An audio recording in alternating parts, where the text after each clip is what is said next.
অনেক দিন কোনো ভিডিও পোস্ট করা হচ্ছে না। আসলে ব্যস্ততা এতটা বেড়েছে বা ভিডিও একটু নেশাটাও কমেছে, যার জন্য আর ভিডিও পোস্ট করা হচ্ছে না। তো আজকে হঠাৎ ইচ্ছা হলো পোস্ট করার। উজানের পড়াশোনা নিয়ে আমার যেটুকু দায়িত্ব সেটুকু হচ্ছে প্র্যাকটিস। বাকি যা প্রশ্ন এবং উত্তর সমস্ত কিছু স্কুল থেকে প্রোভাইড করা হয়, ওই দিকটা আমাকে ভেবেই দেখতে হয় না যে প্রশ্ন কি হবে তার উত্তর কি হবে। স্কুল সুন্দর করে প্রশ্ন উত্তর সমস্ত কিছু সাজিয়ে দেয়, জাস্ট বাচ্চাকে সুন্দর করে প্র্যাকটিস করাতে হয়।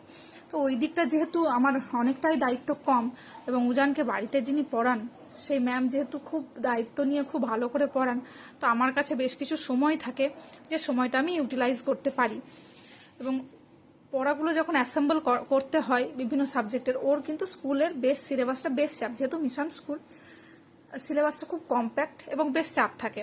তো যখন প্র্যাকটিস করাই তখন যদি আমার হাতের কাছে জিনিসগুলো থাকে, যেহেতু আমি বাড়িতে সময় অনেকটা কম দিতে পারি, তাহলে আমার মনে হয় খুব সুবিধা হয়। এবং আমি নিজে এইভাবে কোনো জিনিস দেখতে ভালোবাসি, মানে সাদা কালোই দেখলে আমার যে ইন্টারেস্টটা হয়, আমার মনে হয় এইভাবে দেখলে আমার নিজের অনেক পড়াতে সুবিধা হয়। উজানের কথা বাদই দিলাম, আমার নিজের অনেক পড়াতে সুবিধা হয়। তো ইংলিশের একটা টেক্সট থেকে কিছু ফিল ইন দ্য ব্ল্যাঙ্কস আছে, তো আমি ব্যাপারটাকে এইভাবে সাজিয়েছি। The child puts the dash and the dash in the cupboard when she goes to slip. তো আমি এখানে এভাবে কাগজ আটকে দিয়ে, কাগজটা জাস্ট ভাঁজ করে কেটে নিয়েছি, তারপর এখানে আটকে দিয়ে অ্যান্সারগুলো লিখেছি। এবার ও পড়ার সময় কি পড়বে, দ্য চাইল্ড পুটস দ্য, এগুলো সবই ওর প্র্যাকটিস করা, স্কুল থেকে যথেষ্ট প্র্যাকটিস করানো হয়।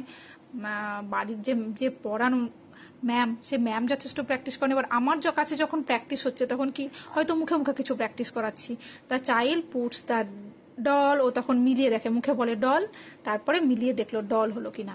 The dash lion and the dash, ও তখন বলল যেহেতু মুখস্থ আছে, and the teddy bear in the cupboard when she goes to slip.